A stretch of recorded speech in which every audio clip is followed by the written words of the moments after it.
Thank God it's Friday. Monday's a brand new start.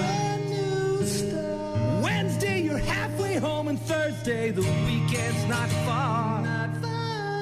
Saturday and Sunday, you hang with your friends. What can you say about Tuesday? Nothing, not a damn thing. Tuesday bites, Tuesday sucks, Tuesday blows, go away.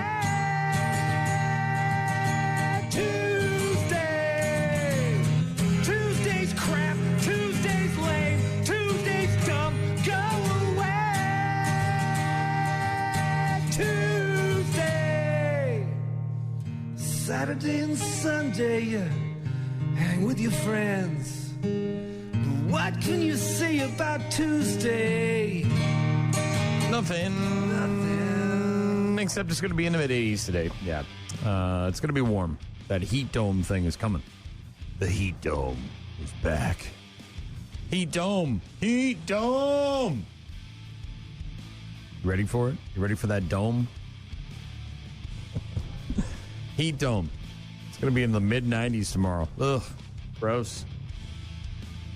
I got to say, had this conversation with the wife last night. I'm glad that Rockfest was last week and not this week because, boy, oh boy, I don't know if I could be outside in 95-degree weather watching music. I just don't know if I can do it anymore. Did it a few weeks ago at Summer Jam. It was brutal. Just unforgiving, unrelenting heat, sweating profusely all the time. Not my jam. Inescapable heat. So thankfully last week with Rockfest, it was much cooler. 70s, low 80s, a little bit of rain, not too much. This week, however, brutal. This would not be my kind of jam, standing outside in 94-degree temperatures. No, thank you. Mid-80s today with some clouds, some showers in the morning tomorrow, thunderstorms on Thursday, kind of hovering there in the mid to upper 80s, maybe low 90s the rest of this week. Lots to get to this morning, including what's new on New Release Tuesday. Jean is still on vacation. I should probably send her a text message, make sure she got there safely, all that stuff. Also, we're going to talk to Grant Bills of the Wisco Sports Show. We'll do that just after 8 a.m. We'll get to, of course, Bad News, Happy Music, daily check-ins, all that other stuff as well. And if you've got something you want, hit me up, rockmornings.com. Find all our contact info there. Zach wants to hear some Limp Bizkit. Says it's his daughter's birthday today. She's 4, loves the show. Bright smile on her face when she hears you guys and the music. Wow. Twist my arm, why don't you? Limp Bizkit in just a couple of minutes for Zach. If you've got something you want, rockmornings.com. Rock Mornings with Brian and Gene on your rock station. Rock Mornings with Brian and Jean. Again, she is on vacation this week. Just me in the studio. We'll get to Grant Bills on the phone just after 8 o'clock from the Wisco Sports Show.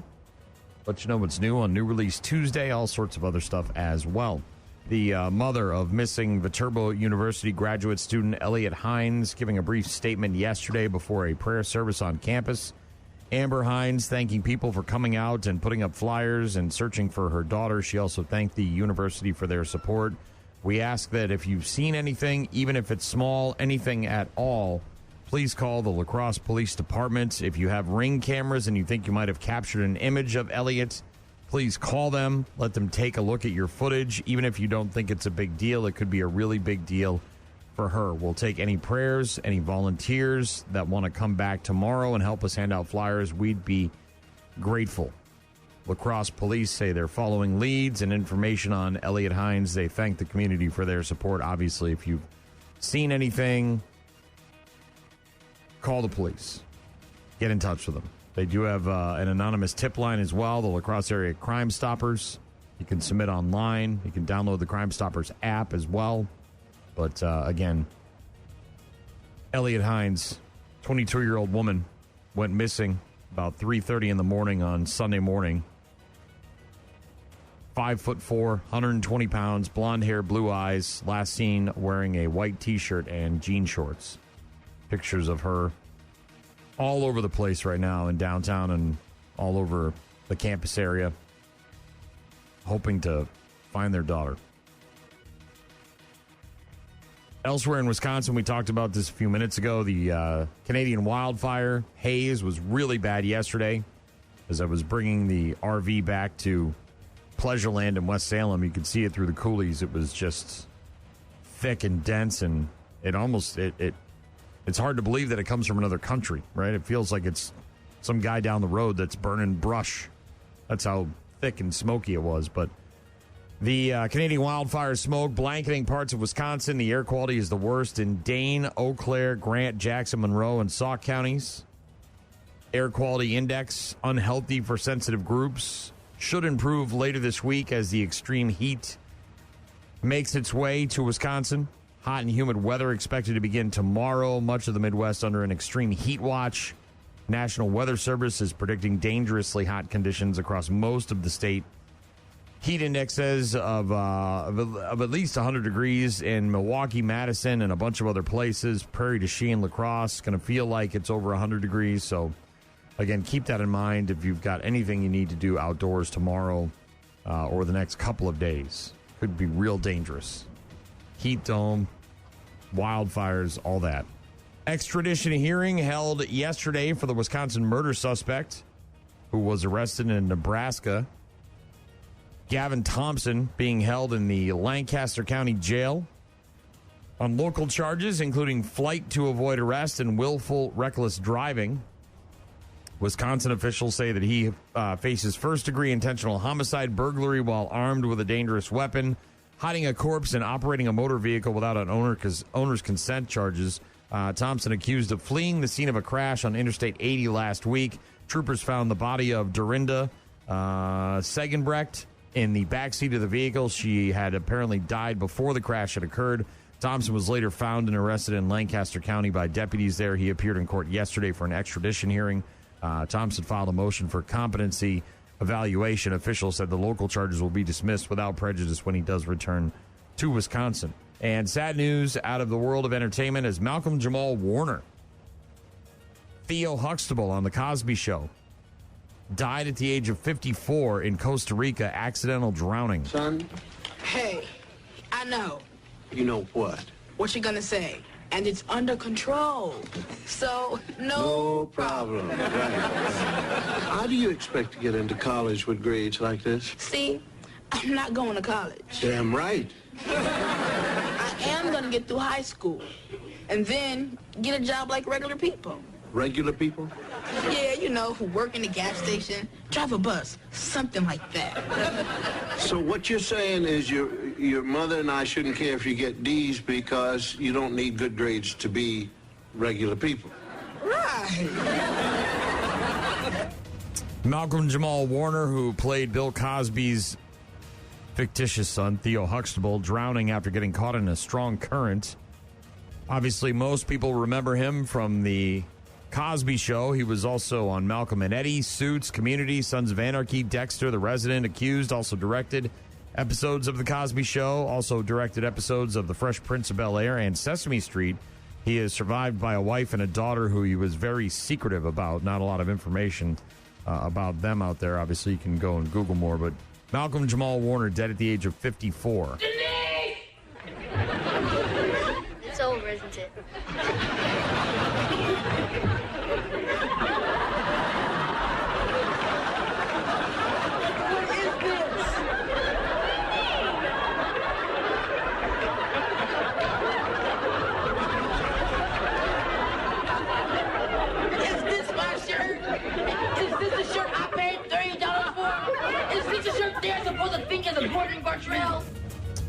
One of my favorite episodes of The Cosby Show. He gets his sister Denise to make him this designer shirt so he can save some money, a Gordon Gartrell designer shirt, and he comes downstairs and it's just janky as F. One sleeve is longer than the other, the pocket's all messed up, just hilarious. Costa Rica's Judicial Investigation Department said that Malcolm Jamal Warner drowned on Sunday afternoon on a beach on the Caribbean coast. He was swimming When a current pulled him deeper into the ocean, the department's initial report said that he was rescued by people on the beach, but first responders found him without vital signs and he was taken to the morgue. Worked for more than 40 years as an actor and director. Final credits coming in TV guest roles, including a dramatic 4-episode arc in last year on the 911. Played a nurse, long-term survivor of a terrible fire. Yeah, Malcolm Jamal Warner, Theo Huxtable, dead at the age of 54. And last but not least, a federal judge sentencing former Louisville police detective Brett Hankison, to 33 months in prison for the shots that he fired during the fatal 2020 raid on Breonna Taylor's apartment. The sentence yesterday in defiance of a last-minute request from federal prosecutors that he receive only a one-day sentence. The Western District of Kentucky Judge Rebecca Grady Jennings said she was troubled by the prosecutor's July 16th sentencing memorandum, as well as their arguments towards leniency in court. The seriousness of this crime is obvious, is what the judge said at one point. Briefly addressing the court, the former police detective said that in hindsight, if he knew all the facts about the situation during the raid, he knew now I would never have fired my gun. Bit late for that. Zach sent me a message and wanted to hear some Limp Bizkit. Wanted to wish his daughter a happy 4th birthday, so here you go, buddy. Rock Mornings with Brian and Gene. Find them online at rockmornings.com. Shout at the Devil from Motley Crue on Rock Mornings with Brian and Gene. Some requested Limp Bizkit before that for Zach. If you've got something you want to hear this morning, I am amenable. Let me know. rockmornings.com. You can also download the 95.7 The Rock app or the 92.9 The X app, and you can get in touch with us through the app with a voicemail or submitting photos and videos. It's handy. And you can listen to the program wherever you go on either app. Not to mention registering for contests and all sorts of other stuff. The Brew Crew hot streak continuing last night, their 11th in a row. The preference would be that Grant Anderson takes care of Dylan Moore here and ends this game. Got him! 11-game winning streak for your Milwaukee Brewers as they shut out the Mariners 6-0 in Seattle. The best record in baseball belongs to Milwaukee. Brandon Woodruff tossing 6 innings of 2-hit ball. The Brew Crew won their 11th straight, 6-0 over the Mariners last night. They're in Seattle again tonight on the MLB Network for the second of 3 games against Seattle. 8:40 first pitch. Packers and their star offensive lineman, Zach Tom, have agreed to a 4-year, $88 million contract extension. Has a maximum value of $92 million. The contract includes a $30.2 million signing bonus, which is the largest signing bonus for an offensive lineman in NFL history. Go, Pack, go! Training camp beginning later this week. Former NFL player, boy, this guy, talk about I don't know if he was in grace, but he's fallen from grace. He may have been holding on to grace or like around grace, but this guy is definitely suffering a fall from grace. Former NFL Players Association Executive Director Lloyd Howell Jr.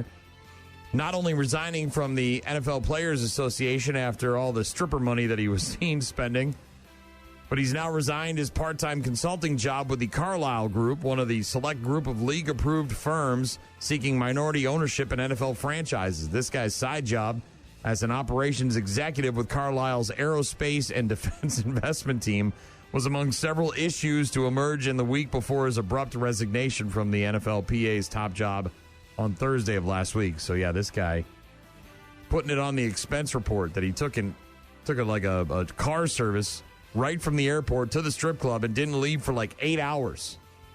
He got there like 10 o'clock at night, didn't leave till like 6 in the morning. And then he expense reported it. There we go. Ay. They're stupid, and then there's that guy. Titans quarterback Will Levis having season-ending surgery on his right shoulder. First suffered the AC joint injury while diving for a first down against the Dolphins back on September of last year.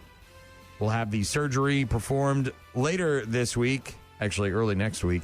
will not be with the team when they report to St. Thomas Sports Park for training camp on Tuesday. Will Levis done for the season already. And last but not least in sports, Chris Paul. Isn't that guy like 70? Free agent point guard Chris Paul agreeing to a deal with the Clippers for what is expected to be his final season. 21 years in the NBA, man. That's a heck of a career. He spent last season with the Spurs and played all 82 games, becoming the first player to play 82 games in a season in his 20th season or later. So, yeah, I make jokes about his age, but the guy he gets his minutes on the floor. Played in all the games. Sports on Rock Mornings with Brian and Gene. Again, if you need something, rockmornings.com. Download the apps and get in touch with us that way. We'll get to some Disturbed in just a bit. Rock Mornings with Brian and Gene on your rock station. From the makers of I Know What You Did Last Summer comes a terrifying new film about a moviegoer whose actions come back to haunt him. Hello? I know what you did while watching I Know What You Did Last Summer. What? I saw you smuggle in your own Starburst. Well, yeah? I saw you lean over to your date halfway through and whisper, "This movie sucks." Well, it did. And I know you left to sneak into a screening of Smurfs. No, please, don't tell anyone. No! I Know What You Did while watching I Know What You Did Last Summer. And in theater showing I Know What You Did Last Summer, nobody can hear you scream. Because it's empty. Yeah, bombed pretty much at the box office there. I Know What You Did Last Summer. This week, big one in theaters. Fantastic Four. People will be buying their tickets for it.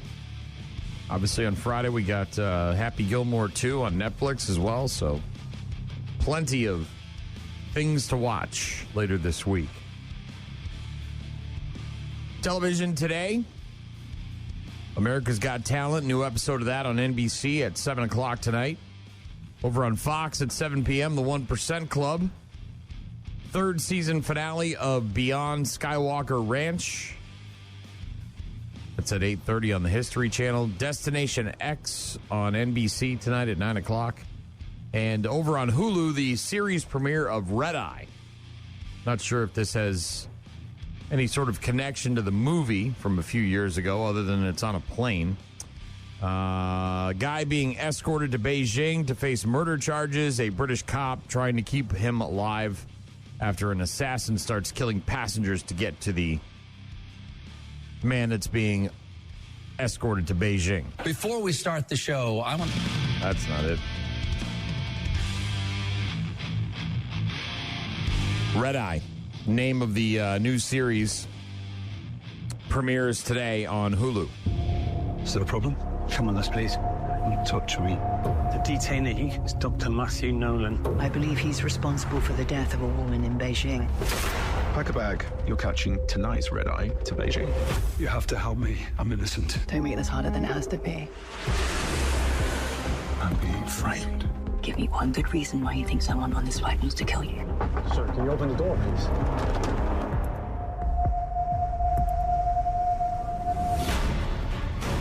We need you to tell us everything you remember about that night. If it is murder, the killer is still on board. Oh, no. Red Eye, series premiere on Hulu today. Jimmy Fallon is new tonight with Pete Davidson as his guest and Kid Cudi. Kimmel is being guest hosted by Fortune Feimster, very funny comedian.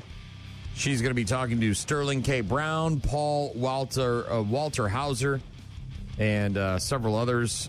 Colbert is new tonight with Bad Bunny and Grace Potter. And then Seth Meyers has also got Bad Bunny with Adam Sandler, speaking of Happy Gilmore 2, and Mary Beth Barone going to be on with Seth Meyers. Speaking of Colbert, he made the big surprise announcement last week that they're canceling The Late Show. Before we start the show, I want to let you know something that I found out just last night. Next year will be our last season. The network will be ending The Late Show in May. And...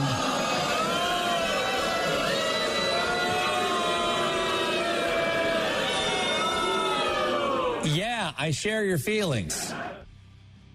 That, of course, was his announcement last week, and now he is apparently taking the gloves off. It sunk in that they're killing off our show. But They made one mistake. They left me alive. And now for the next 10 months, the gloves are off. I can finally speak unvarnished truth to power and say what I really think about Donald Trump, starting right now. I don't care for him. Yeah, a little bit of a response from some of Trump's comments. He also apparently told him to go F himself. They bleeped it out and blurted it out, obviously, but I know I don't stay up late enough to watch any late night shows, but I don't know, man. Isn't it a dying medium? You know? The late night variety show. I mean, people are just not watching things by appointment anymore, right? We're streaming everything. We're watching it when we want to watch it. We're watching it on our phones. We're not staying up till 11 o'clock to watch late night shows, are we? Is anybody doing that? I think Colbert is just the first of many late night shows that are not going to be sticking around for much longer. Also, today is New Release Tuesday. If you want to pick up a DVD, wherever you can find them. And new on DVD today, Final Destination Bloodlines, rated R, starring Tony Todd. Plagued by recurring violent nightmares, a college student returns home to find the one person who can break the cycle and save her family from the horrific fate that inevitably awaits them. I saved a lot of lives that night. Everyone needs to get off the dance floor! Lives that were never meant to be saved. But Death doesn't like it when you mess with his plans. Death has a plan. You mess with it. New Final Destination Bloodlines on DVD today for New Release Tuesday. Also on DVD today, Fight or Flight. It's rated R, stars Josh Hartnett and Katie Sackhoff. A mercenary takes on the job of tracking down a target on a plane, but must protect her when they're surrounded by people trying to kill both of them. What am I doing here, Catherine? We're tracking a high-value target. The Ghost is a black hat terrorist. Deliver the mark to us alive, you get your life back. We have a big problem. There isn't a country in the Western Hemisphere that doesn't have a bounty on the Ghost's head. Are you telling me that plane is full of killers? No luck catching them killers, eh? Fight or Flight, rated R on DVD today. Also, Ash, rated R, starring Eliza Gonzalez and Aaron Paul. A woman wakes up on a distant planet, finds the crew of her space station viciously killed. Her investigation into what happened sets in motion a terrifying chain of events. And also on DVD today, the Rust film. This is the Alec Baldwin film where he shot somebody and killed him with a gun that was supposed to be a prop gun but had an actual bullet in it. Alec Baldwin, Jake Busey also in this one. Orphaned boy of 13 left to fend for himself and his younger brother in the 1880s Wyoming. Sentenced to hang for the accidental killing of a local rancher. Oh, see the parallels there. A strange grandfather breaks him out of jail and they go on the run to Mexico. It's called Rust. And that's what's new on New Release Tuesday. Get to Grant Bills just after 8 o'clock. Got a text from Hank Hill talking about propane. Wants to hear a song. Unforgiven, Metallica. Unforgiven 3. Oof, the third one. Yeah, I'll see what I can do about that one. It's odd request. Thanks, Hank. Try to get to that here in just a couple minutes. Right now, Chili Peppers. Rock Mornings with Brian and Gene. Find them online at rockmornings.com. Green Day on Rock Mornings with Brian and Gene. Cloudy start to the day. Hank Hill wants that Unforgiven 3, says it'll bring a little melody feel to this smoky, cloudy morning. Certainly could. Certainly could. There's a teenager in New York doing some good things. Kid's name is Will Burrell. B-U-R-R-E-L-L. Will Burrell. And he's in the news after he launched his own burger stand and is letting all veterans eat for free. The burger stand is called Will's Smash Burgers. And not only is he letting all veterans, eat for free at Will's Smash Burgers, but a portion of his profits that he makes from his burger stand will go to veteran-related charities. We raised $1,500 for the Gary Sinise Foundation. I had all my fellow classmates, and we all had a great time, and I raised a lot of money. And then I was traveling in March, and I figured let's call the owner because I want to kind of expand this Wheelbarrow events and maybe do something fun on Long Island so I could be here for the summer. And he said we could always do more smash burgers, so why not do a smash burger business inside of the butcher where I get the meat, I get the buns, I get everything from there. It's kind of a win-win. Will Burrell, teenager from New York, said these veterans are sacrificing their lives so that we can put together stuff like this. Going to be a high school senior next year, later this fall, I should say, probably another month. Owner of Will's Smash Burgers in Mattituck on the North Fork said his mission was inspired by his time at a military-style boot camp in Vermont. His fans now include New York Islanders forward and Long Island native Kyle Palmieri, who brought his son to the Smash Burger joint to eat and has since expressed interest in collaborating through the Hockey Players Foundation, which also supports veterans' causes. This kid is all about paying it forward from his dedicated corner inside the Center Cuts Gourmet Butcher Shop, where he smashes patties and leaves handwritten positive messages on his customers' brown bags. Said it's not always about what money you make or how popular you are. It's that you want to do the right thing. Always never take shortcuts and try to give back as much as possible. So this Center Cuts place is a gourmet butcher and catering shop, and he's got a small space inside that where he's got Will's Smash Burgers. And he gets all of his meat and his buns and everything from the Center Cuts butcher shop, and cooks them right there. Offers merch as well, patriotic American flag printed T-shirts. Launched his business last winter at a dinner event at the high school that he attends in Connecticut. Raised $1,500 while flipping burgers at the event for Gary Sinise's foundation. Also now donates 10% of his Long Island proceeds to that Gary Sinise Foundation. Pretty cool.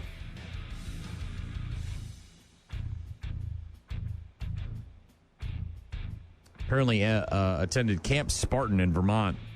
Bonded with many former service members as well as Spartan race creator Joe DeCina. Said I learned a lot there, especially through talking with the veterans. After talking to Joe on a hike up a mountain after a long few days and doing some burpees and hikes, my perspective completely changed. It's so much better to just get work done, take chances, take risks. And now Will's Smash Burgers is doing the damn thing. Congratulations to him. Pretty cool teenager there in New York. Grant Bill's going to join us just after 8. Talking Wisco sports. Brewers are absolutely on fire right now. Packers training camp opens up later this week. And also in a couple of minutes, Unforgiven 3 by request for Hank Hill. We'll get to that next. Rock Mornings with Brian and Gene. Start your day with Rock Mornings. Rock Mornings with Brian and Gene. Just went to a graduation party a few weeks ago. A couple of them, actually. Gene's kid graduated. Gene let me know that cash was king. Got a card, put some cash in it, end of story. I like that. Simple. It's easy. And who doesn't want cash? Right? I mean, I know we're heading towards a cashless society. Everybody wants to pay with cards and phones and apps and all that crap. But there's just something about a wad of $100 bills in your pocket. You know what I mean? Feels good. The other graduation party, similar. Card, stuck some money in it. Our friends Sean and Christy, their son graduating. That's what the kid needs after, getting out of high school. Working all summer, hanging out with his friends one last time, that kind of thing.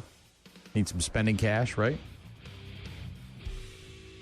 According to a writer for Slate.com, was trying to find the perfect gift for a kid. Now, I don't think this is an older kid. I think this is a younger kid. And unlike, a wedding registry where you get told what to buy these people, they go online, they create their registry, and there's toasters and all sorts of stuff there. With a kid, if you're going to a friend's kid's birthday party, right? Maybe you don't know the kid so well. Maybe you don't know what they're into, right? Do they like Transformers or do they like Barbies? Are they into trucks or are they into motorcycles? Who knows? They want teddy bears or do they want some kind of art project thing, right? And you can always ask the parents. Say, what does your kid like? What does your kid want? What do they need? Definitely don't want to show up with clothing, right? That's a grandparent's job when it comes to buying gifts. But this writer for Slate did a op-ed piece about finding the perfect gift for kids and says that the best thing you can give for a kid, for a gift at like a birthday party or some other sort of get-together where gifts are being given, is $20 and a candy bar. I got to be honest, I would be happy getting $20 and a candy bar. I think anybody would, right? Unless you don't do candy. This author, this writer, needed a last-second gift for her friend's son's birthday. Didn't have time to pick something out, right? Was in a rush, maybe forgot about it. Rather than grabbing, whatever it is they got in the toy aisle at the convenience store. Apparently she grabbed a Kit Kat, wrapped a $20 bill around it, was worried that the kid would think it was dumb compared to a real gift. In a box with some shiny wrapping paper and a big bow. But apparently the kid loved it and yelled, "Money and candy?" And the kid loved it so much that the parent later texted this writer and said it was his favorite gift. They appreciated it because it wasn't another toy for them to have to trip on or clean up or deal with in the house. Crispity, crunchity, peanut buttery. Yeah, so grab a Butterfinger, wrap a $20 spot around it, and give it to the kid. They might be their best gift of their birthday, the one that stands out, the one they remember the most. Show me the money. Yes. Don't forget the $20 bill. That's important. I mean, if you're talking about like a 6, 7, 8-year-old kid, right? Most of them, $20 bill is a substantial amount of money. You can go buy more candy with that. The milk chocolate melts in your mouth, not in your hand. Get some M&Ms, get some Twix, get some Kit Kats.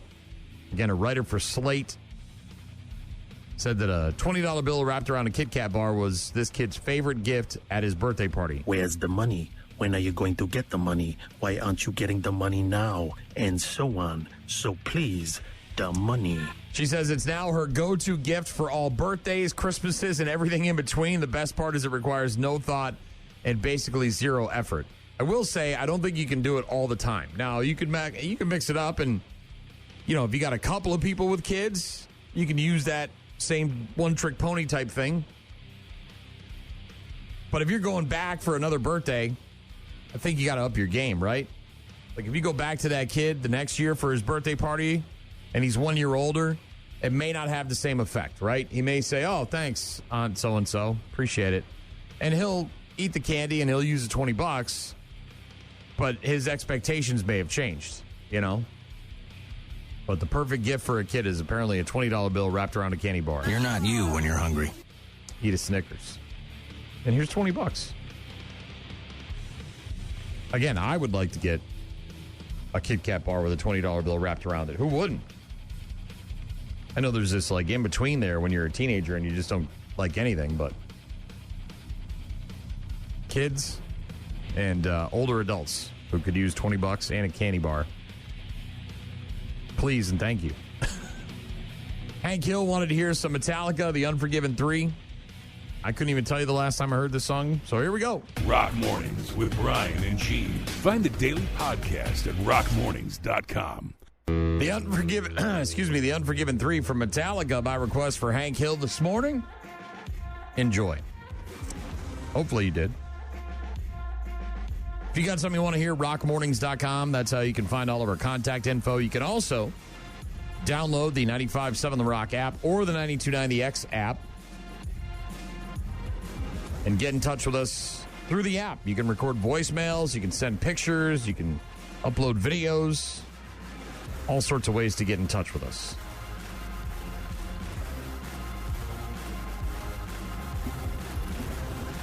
Brew Crew with 11 straight now, trying to make it 12 tonight in Seattle against the Mariners.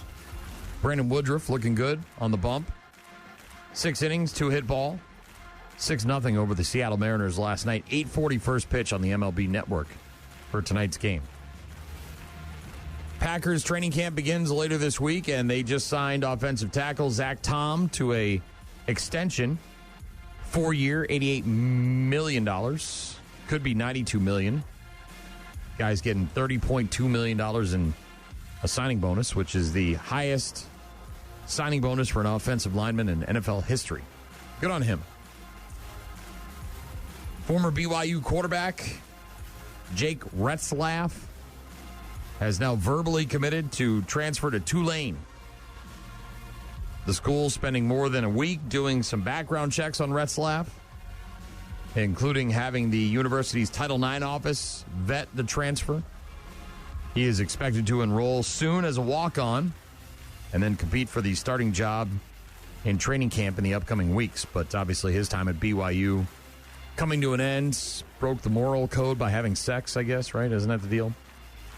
So now he's going on to Tulane to try to continue his football career. And speaking of college football, Deion Sanders apparently been dealing with some kind of health issue, still dealing with it.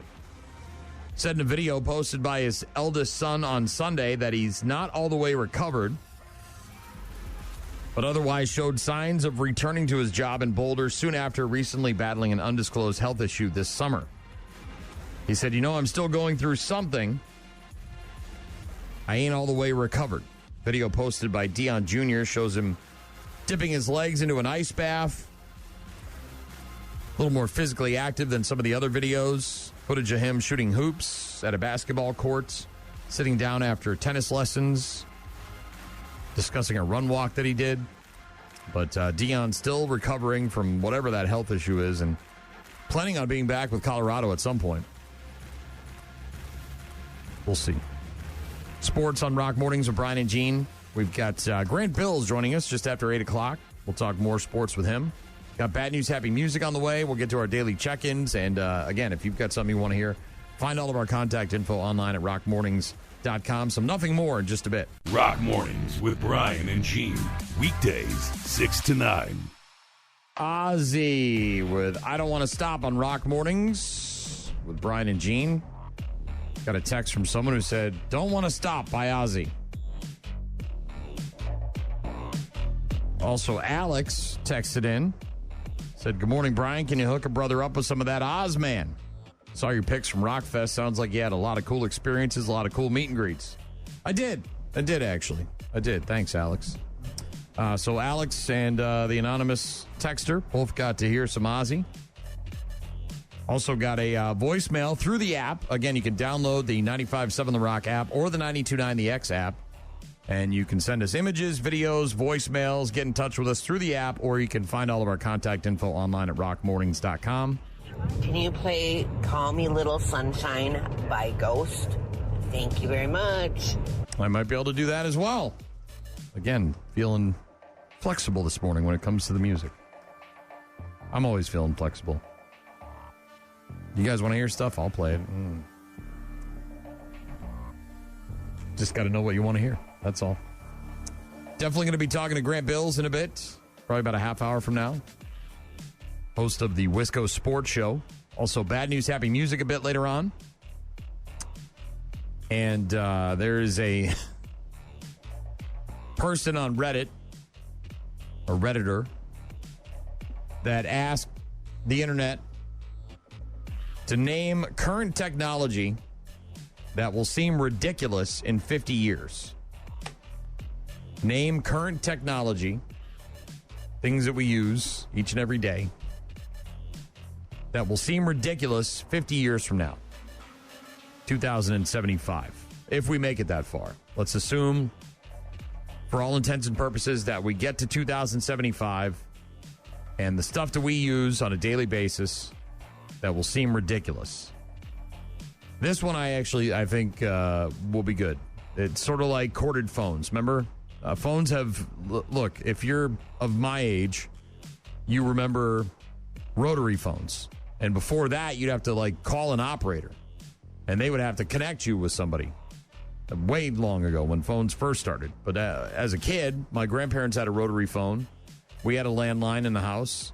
Eventually, we got like a party line type thing where I got my own phone number and it would ring differently.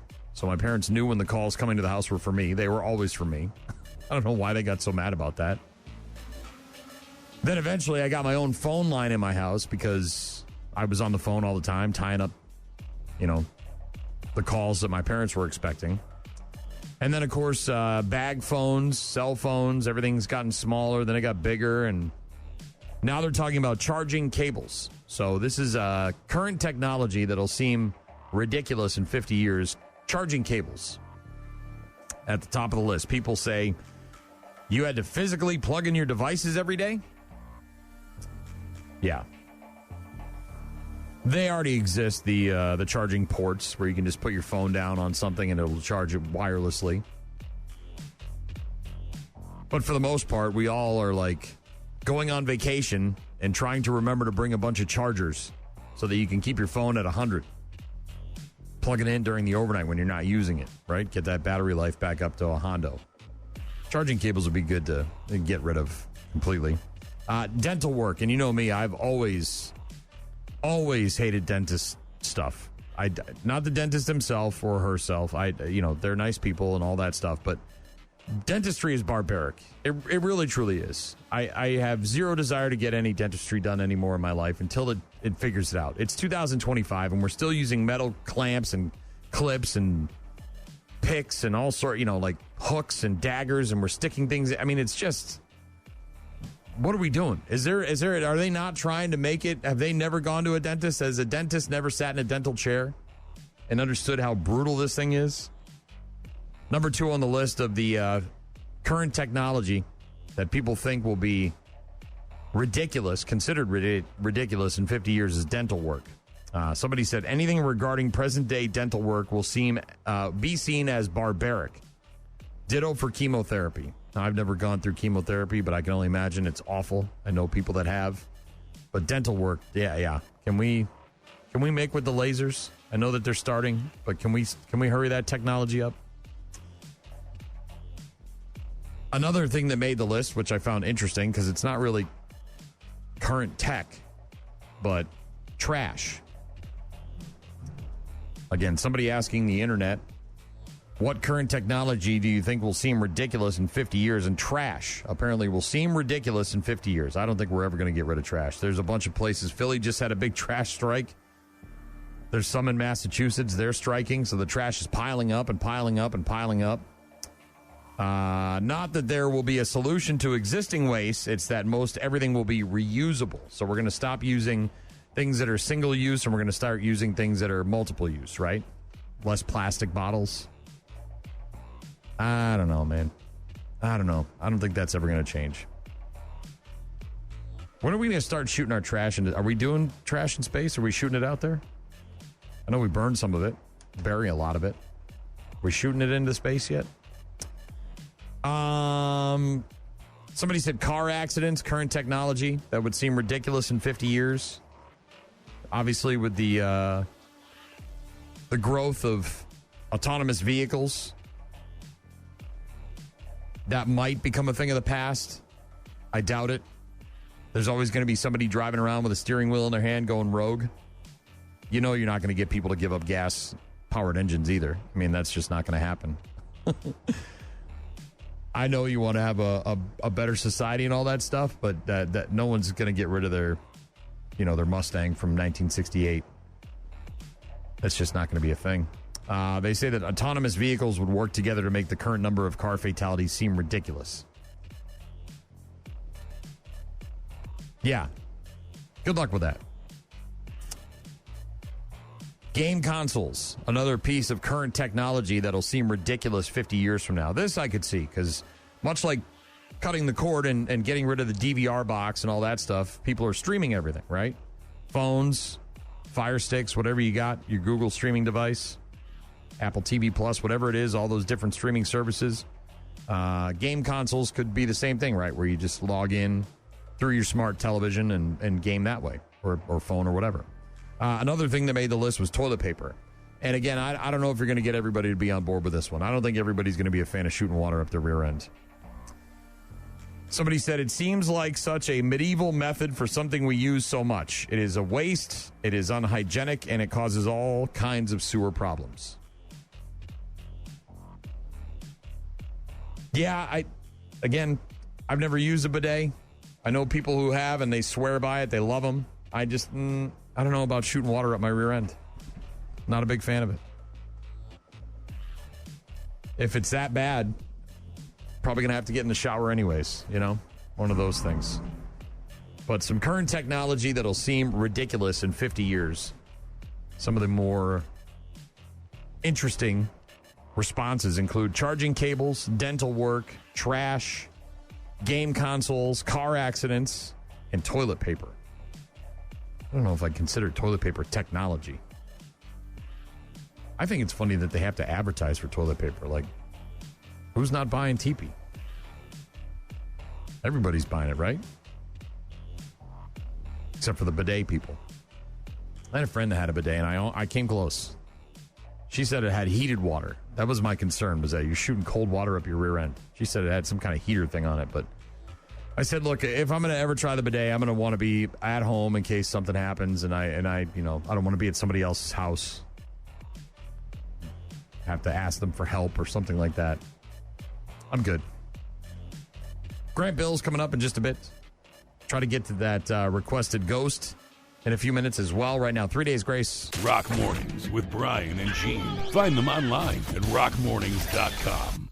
Oh, look at these two. All right, come on. You okay? What? Either they're having an affair or they're just very shy. Oh, and we found out that they were actually having an affair. And in a new poll, 11% of people say they love the kiss cam. 26% of people say they like the kiss cam. 19% dislike them. 9% of people hate the kiss cam. Another 35% of people have no opinion on kiss cams. Grant Bills, host of the Wisco Sports Show, heard weekday afternoons from 4 until 6 on stations all across the state, like WKTY in La Crosse and Sports Talk 105.1 in Eau Claire. What is your opinion on the kiss cam, which, of course, captured that cheating CEO and his HR manager lady at a Coldplay concert in Boston recently? So I don't mind the kiss cam because I think this is such a freak accident. Like, which is why that guy and that woman have to be so upset. They're like, what are the odds that this happened to us? The kiss cam is mostly very simple, very fun. No one's getting exposed. No one's getting fired. So I normally have no problem with the kiss cam, but I find myself, Simpson, being very sympathetic to the two people on the screen.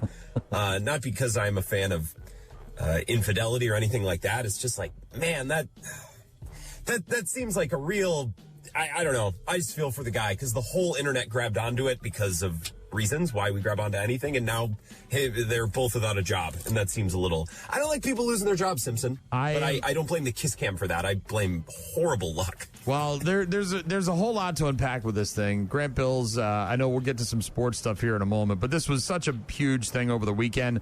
I mean, everyone at Rockfest was talking about it. If I had a chance to bring it up with some of the bands that I was interviewing, I would have talked to them about it. I don't know exactly how quickly they get information about this stuff because obviously they're very busy. The bands are traveling from one city to the next, so they don't necessarily have a lot of time to spend on Facebook and memes and whatever. But a couple of things. Number one, it seemed like if you and you've seen the video, obviously, you watch the video. Yep. The woman who's kind of sitting down in front of them is laughing. And I don't know if she's laughing at their reaction because she's watching it live on the Jumbotron, or if she knows that, oh no, we're like everyone is going to know about these two. Like she's there with them. You know what I mean? So, and I'm with you on the whole like losing your job. Look, bad look for the guy, but that's his personal life. What does that have to do with how he runs his company? Now, granted, the guy is banging a coworker who is in HR, and that's not a good look. But at the same time, like you have to lose your job over infidelity in your marriage. I don't know. It just seems like a bit much. It's an overreach, in my opinion. Is there confirmed infidelity, or did he just have a couple too many and she had one too many and they're dancing at a Coldplay? You know what I mean? Like, is this concrete Grant, proof that they're also getting it on? Grant, I've said this to you before. It's time to grow up, Peter Pan. All right? You're not going to a Coldplay concert, wrapping your arms around some woman who's not your wife, who has 3 lovely children, by the way, apparently, with you, and you've been married for a number of years. You're not doing that unless there's some hanky-panky going on. All right, this isn't like This isn't like we were just dancing because we were having too many. No, there's that position in itself, Grant, is not a friendly arm over the shoulder kind of thing. That is there's sexual stuff going on, right? I mean, you're grabbing her from behind with your arms around her, and then you hide your face like that. It's pretty obvious that what's going on is something a little bit more adult. One would think, sure. I don't know. I feel a little bad. The internet just jumping to conclusions. And again, if this guy's cheating, like, yes, that is bad. Don't cheat on your wife and your kids. Duh. That's not a good thing to do. This whole thing ran away so quickly, and I'm like, I feel like if he had waited a couple of days, something else would have come up. Haktua, something else would have popped up, and then he could have maybe just weathered the storm, disappear from the public eye, deal with your life in private, you know what I mean, as much as you can in terms of like your wife and whatever the fallout from that is. And then eventually, like, no one, then you'll be a footnote. You'll just be like, I remember that guy at the Coldplay show, and no one will care. Well, because I don't think anybody was calling for his face too. What's that? Have a little bit of a poker face when you get thrown on the screen. Just like act natural, and then no one blinks twice. What I'm finding, Simpson, is I really want to defend this man and this woman, but I'm struggling to find a way how to do it. As we talk through this, I'm like, man, I want to be on their side. I'm just really struggling to find an angle that's not like, guys, cheating isn't so bad. Well, what's the big deal? He cheated on his wife and kids. Like, that's bad. I want to feel for the guy and defend him, but I'm struggling. My issue with these whole things is we never know what the true story is, right? We have a 5 to 10 second picture or a little window into their lives. We have no idea what's really going on. We have no idea what his wife is like. We have no idea what their situation is. We have no idea at all whatsoever. We're making assumptions because it's the easiest thing to do, but who knows what's happening, right? They could have been getting divorced for years, right? And maybe she knew about this whole thing. I don't know. We don't know. We're making assumptions. And now, of course, with the internet and everything we've got, AI starts creating all these, like, press releases that the guy supposedly said which weren't real, and people are believing that and sharing it and all this crap. And so it's like, it's really hard to get down to the nitty-gritty of it all. Either way, it was fantastic. That's 2025. Either way, it was fantastic cinema for the weekend. It was fantastic. It was great. It was pretty great. Nothing on the internet's brought the country together like that in a while. That was pretty solid. Well, and as a person who was at a very large music festival all weekend long, full of bands that I love and people that I don't get to see all the time, it really drew a lot of my attention away from all of that. So that speaks to the power of the Coldplay concert. At Foxborough, too, your neck of the woods, nonetheless. I wanted to go see them in Madison this last weekend, but I just had too much stuff going on. Yeah, they were at Camp Randall. Well, and they issued a warning before they did it because it was after the Foxborough show, and they said, hey, look, we're going to be doing the Jumbotron thing, so fix your face if you got some makeup problems and, obviously a little. And then did you see the Philadelphia Phillies, their mascot? And now it's turned into the Coldplay cam at sporting events, which I love. I think it's hilarious. I don't think it has legs, but it's something that is new and fresh, and it's funny, and everybody's doing it, and we'll move past it eventually. That's what I'm telling you, man. Like, the internet and everybody picked up on this in a matter of like 24 hours, and it was getting memed and it was getting applied in all sorts of different formats. So, you know what, Simpson, you know who the real winners are in this situation? The loser is definitely that man and his family and the woman who works in HR. The winners, everybody else in this country, because I haven't seen both sides of the aisle and people from sea to shining sea united over any issue or really anything like this in a long time. So I think in the country, we are winners. It just probably broke up a couple of families. So small price to pay. All right. Grant Bills, host of the Wisco Sports Show, heard weekday afternoons from 2 until 4 on stations all across the state, like WKTY in La Crosse and Sports Talk 105.1 in Eau Claire. Let's get to the most important thing in Wisconsin right now, and that is an 11-game win streak. The hottest team in baseball, the number one team in baseball, number one team in the NL Central. What the hell is happening with the Brewers? Brandon Woodruff comes back. He looks spot on. The team is just is it going to fall apart, or are we going to see this for the rest of the season? Well, they're probably going to lose at some point the rest of the season, although knock on wood. They just have a really good combination of factors that make them a really sturdy. I heard a Chicago radio host described the Brewers yesterday as a really healthy organization. They're very sturdy. They're very healthy. They have a ton of pitching depth. They have a ton, so much that they probably actually have to trade some of it away. They have a really deep bullpen, and they have an offense without really any weak spots. They don't have a ton of high-level at-bats, but just about every guy in that lineup swings at the right pitches, doesn't swing and miss. Swing decisions, that's the Brewers' big thing. They want guys who are going to swing at the right pitches and make contact and not strike out. And I think we've seen the best version of that idea over the last couple of months, putting the ball in play, forcing the opponent to make mistakes, hitting timely home runs when you need to. They found a way to do that. That's a big part of this 11-game winning streak. And the Cubs, who they've ran down, Simpson, it's not like the Cubs have played bad. I looked it up yesterday. They had a brutal schedule in the month of June, which featured series against the Phillies and the Mariners and the Astros. There was another tough one in there, too. They went 500 in the month of June. And so far through the month of July, as of last night, they lost their 10-6. That's really good. They've lost a 6.5 game lead in the division in a matter of weeks. That's not supposed to happen. No. So I think on top of enjoying the Brewers and the high-level baseball they're playing, I'm also enjoying the way this division lead slipped away from the Cubs when they've been playing good. Like, if I was a Cubs fan, I'd be like, you got to be kidding me. Like, we're not even playing bad. Right. And they had half a dozen game lead in the division. It just slipped away like that. So, yes, it's been a very satisfying couple of weeks to be a Brewer fan. I know how that feels all too well, when you're watching the scoreboard and you're like, man, as long as the Brewers lose tonight because we lost, we'll be okay. But then the Brewers win, and you're like, son of a bitch. Are they ever going to lose? They keep getting these half games on us, and it's, I hear you. But the Brewers, obviously. Like the Cubs this last weekend, they had a good series against your Red Sox, who were white hot. They had won, 10 in a row before 10 in a row, break. yep. They were the other team. They lost to Garrett Crochet on Sunday. That'll happen against an ace. But the Cubs, they got to be feeling great about that. One of the hotter teams in baseball, the Red Sox, who won 2 or 3. Oh, and the Brewers went to L.A. and won all 3 because of course. Like, that has to be infuriating. So that makes me laugh. That's very entertaining to me.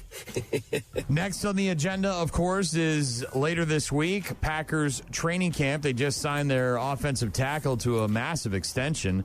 A lot of money there, and obviously, highly ranked in the NFL. Was he the fourth, I think, ranked fourth overall for offensive tackles last year? And what are you expecting to see this year at Packer training camp? Is Jordan Love gonna ascend? Because it feels kind of like he's middling to me.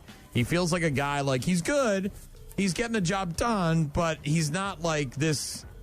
I don't know. He doesn't feel like that guy who kind of like demands everything from his, you know what I mean? He doesn't feel like that guy to me.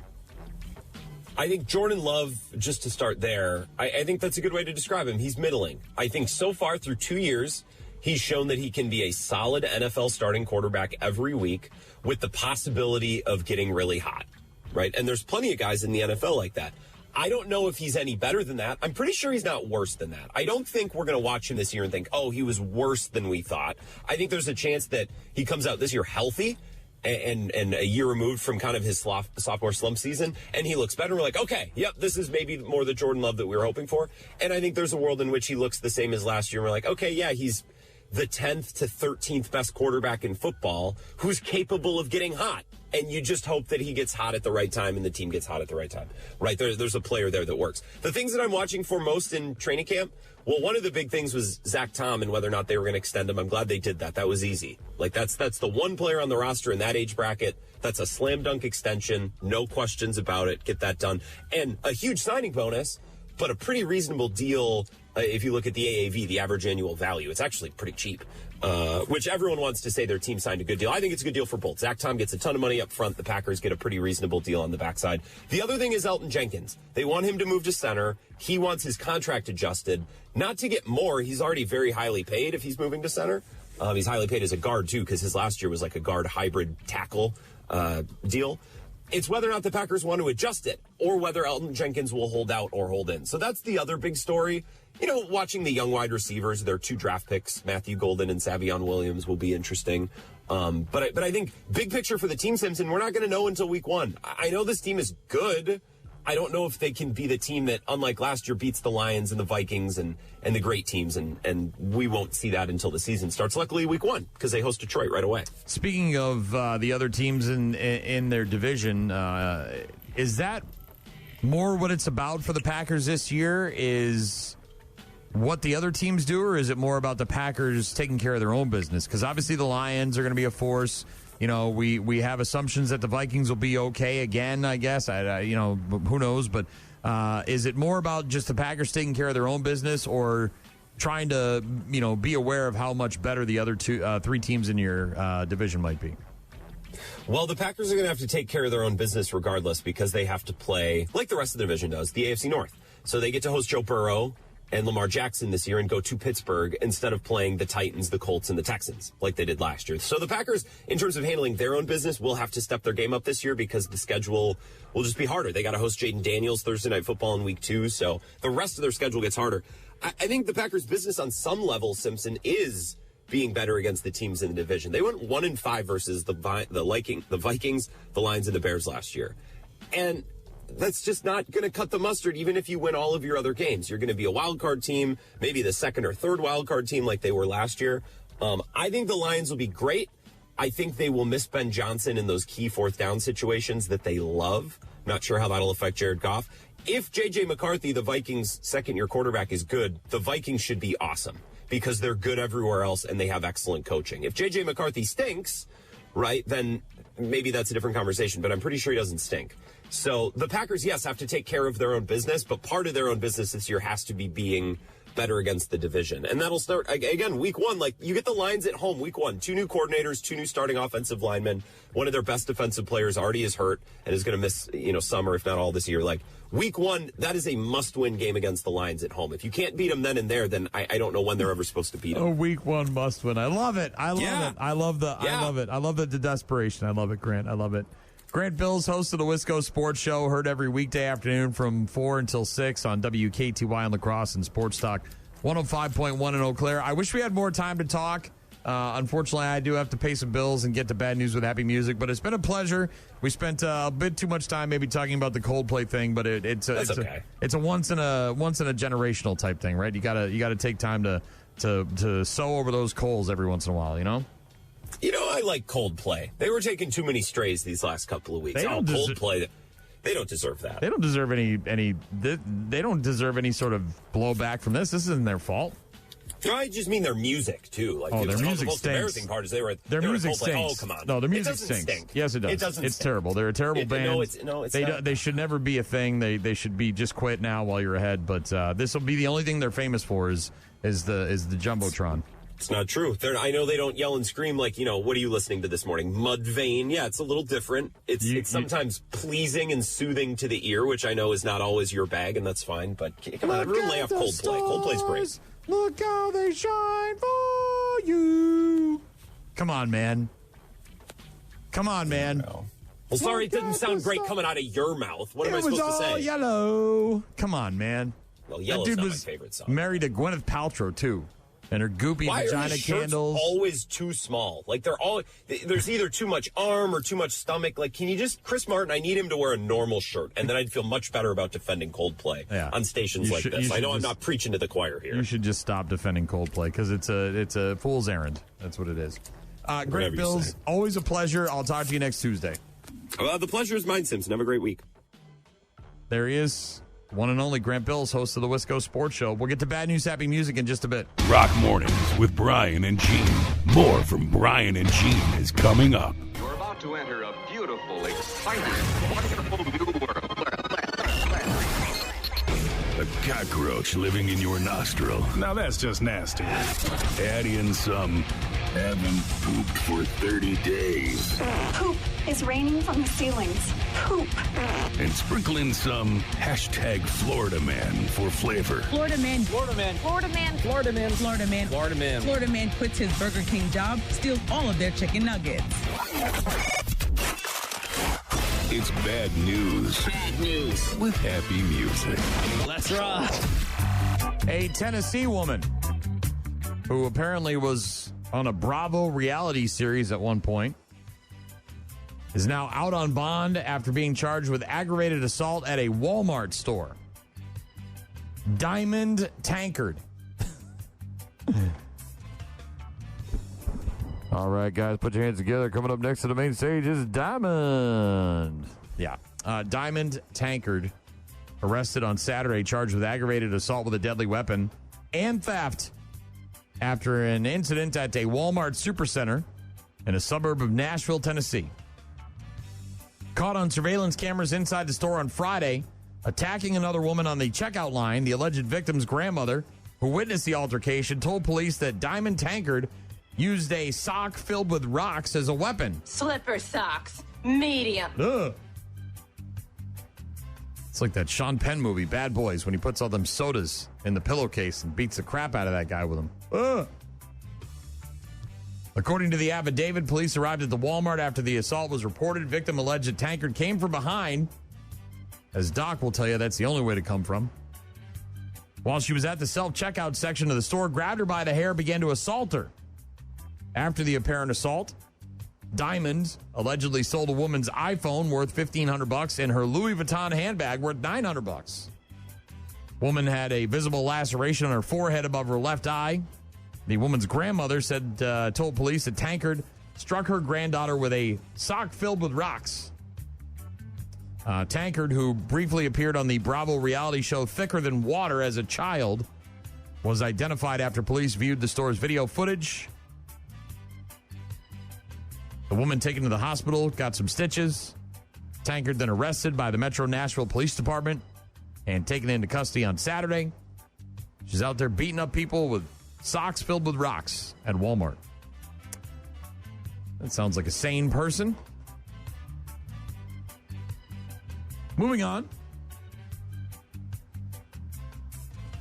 A McDonald's manager, a manager at a McDonald's, shoots a teen's mother in a dispute over taking out the trash.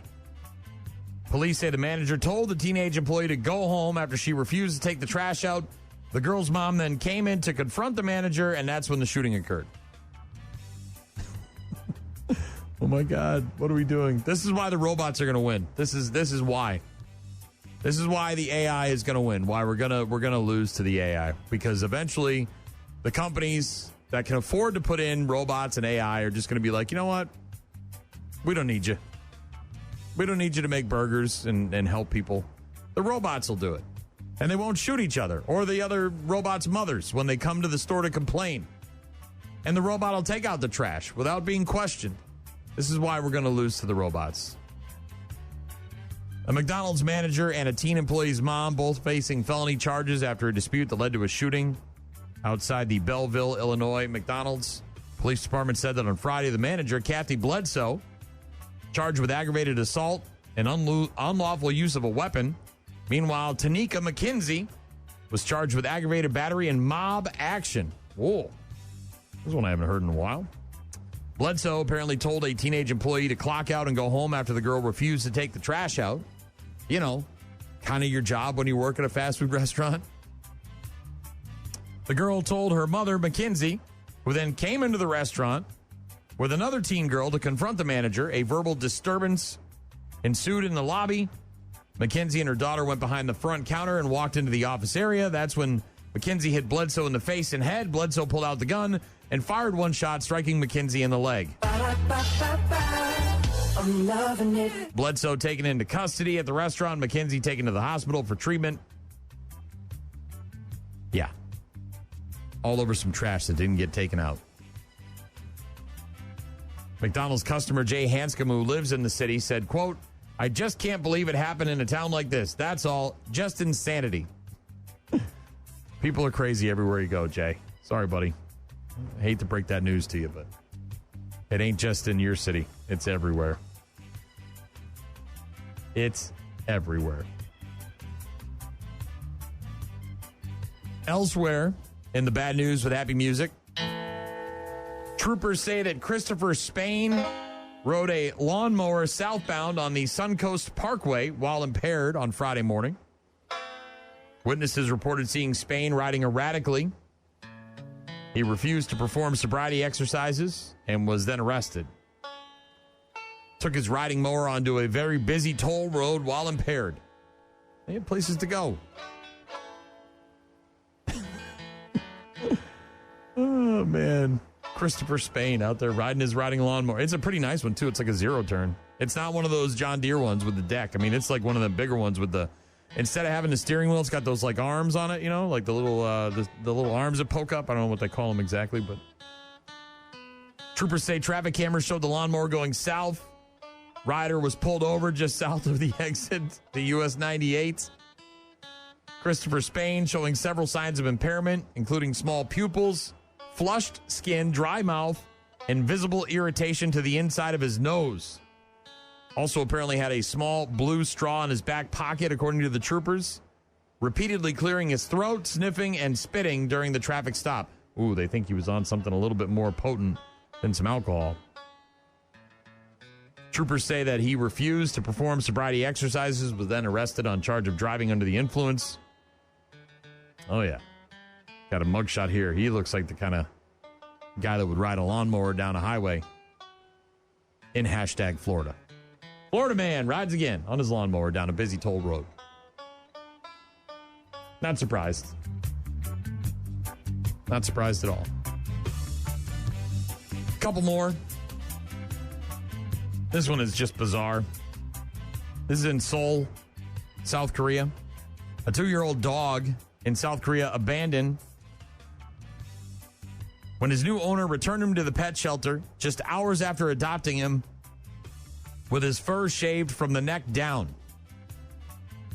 The dog's name is Kuno, had been at the animal shelter until he was adopted on July 19th. His new owner, however, brought him back just 7 hours later, telling the shelter, quote, "We cannot raise him with the other dogs." Okay, you bring the dog home. You don't do some kind of meet and greet at the shelter first. You see how things work out. Maybe it's not working out. I don't know. You only give it 7 hours. The strange thing, though, is that they got pictures of this dog before he left and after he got back, and he's completely shaved from the neck down. Like he's got no hair. They say it's discouraging for us to see him left again. To be honest, we are unsure of how to show his charm to potential adopters again. Well, this story will go viral and people will love this goddamn dog. Poor Kuno. If you haven't seen his before and after photos, they're very funny. He seems to be okay. He's in good health. I hate to laugh at the dog, but it's not his fault, but it is kind of funny. Drug dealer accidentally texted a police officer about his new line. His new phone number has now been arrested and put in jail. Jack Johansson, a drug dealer in England, admitted 2 counts of being concerned in the supply of cannabis, 1 count of breaching bail conditions. The police there in Bedfordshire say he was part of an organized crime group operating across a bunch of different places, supplying cannabis, crack cocaine, and heroin. Deputies said it was vital the force continue to work together and make our communities an inhospitable place for drug dealers such as Johansson. He got himself 2 years and 10 months at a sentencing hearing. October of last year, officers executing a warrant at his home address where he was arrested for being concerned in the supply of the Class B drugs. Mobile phones seized from the property, including one that was found in the trash can that he had attempted to smash up. Over 400 numbers had been contacted about drugs available and the costs. He was out on bail, but 8 days later used a newly registered phone to send a message about his new phone line. Unfortunately, he sent it to a police officer's work phone, which is how they got him the second time around. Nobody said criminals were smart. Jack Johansson from England going to jail now. And last but not least, another #Florida story. This might be what it... Oh, that's not what I'm looking for. This might be what it sounded like when this ad executive from New York City got a little too drunk down in Florida and decided to pee off the rooftop bar of a building.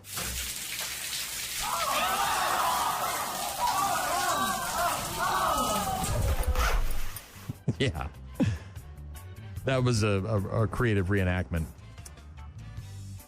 Matthew Day busted for disorderly conduct following a 1:30 a.m. incident at a bar in downtown St. Petersburg.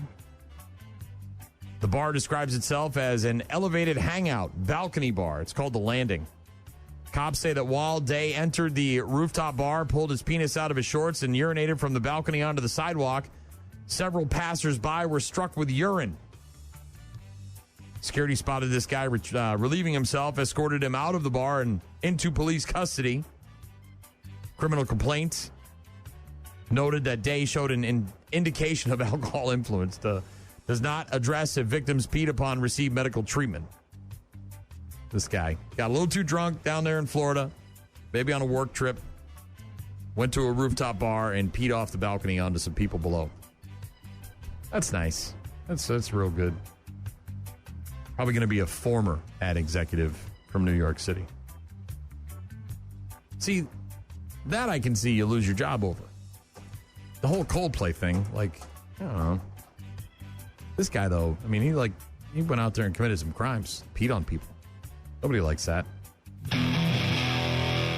Bad news with happy music on Rock Mornings with Brian and Gene. We'll get to our daily check-ins after Bush. Rock Mornings with Brian and Gene. Find them online at rockmornings.com.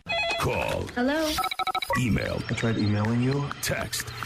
So many ways to check in with us. Check. We rely on you guys for traffic updates, requests, and all sorts of other stuff. Check this out. Hit up the website, rockmornings.com, for all of our contact info.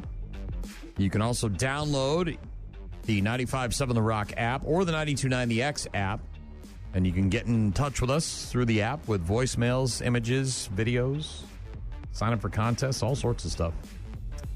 A lot of text messages this morning. Got one a few minutes ago after we were talking to Grant Bills. Said, this is Chris. He said, of course Grant likes Coldplay. Said probably listens to them while he sips his birthday ice cream drink. Yeah. Apparently Grant enjoys him some Coldplay. He'll put that on in the afternoon when he's reading a book. I have no idea. Not my cup of tea, though. To each their own, but not my cup of tea. Not a big fan of that Coldplay. Cherie said, what a crappy way to find out your husband listens to Coldplay. Best comment heard on the story. Yeah. A lot of good memes. That's always the best part of something like this, is the memes are fast and furious. And just when you think you've seen them all, somebody posts one that you haven't seen, and it kind of reignites your interest in tracking down more of the memes. My personal favorite was the Tom Brady one. That was hilarious. Somebody texted in, why would anyone care what a grown couple do at a Coldplay concert? Even if he's cheating, that's their life, not anybody else's. I think it's odd that people thrive off of other people's lives. Well, look, there's a reason why reality television is all over the place and why shows about wives and teen moms and all this crap is a thing, because people care about that stuff. Maybe not so much, but it's easy fodder, right? You can just sit back and judge people, which is what we all like to do. I'm not saying I'm not guilty of it. We all like to sit back and judge people. And that's what these shows are, and that's what these things are for. It's for us to go, oh, man, look at that guy. You know? Also got a text from Ogre, said if they would have kissed, they probably would have gotten away with it. It certainly wouldn't have gone viral. Yeah, I don't know if that would have helped them. I think that would have probably made it worse. Text from Rob said, do you think it would be possible to mention that in the local Legion Baseball Stoddard Post 315 16 and under team is heading to state? So the Legion Baseball Stoddard Post 315, their 16 and under team heading to state. They'll be the smallest team and community there on Friday. Good luck to the Legion Baseball Stoddard Post 315 16 and under team going to state. Best of luck. Kick some ass. Take some names. Good luck, kids. Somebody texted in, Bond texted in, said that file cabinets will be obsolete. Talking about the current tech that'll seem ridiculous in 50 years. Yeah, obviously everything's starting to move digital in terms of files that you're saving, things like that. No need to have a big filing cabinet full of papers. Bunch of other texts this morning as well. Thank you very much for the correspondence. Great to hear from you guys. Have a wonderful rest of your day. We'll talk to you on Wednesday, tomorrow.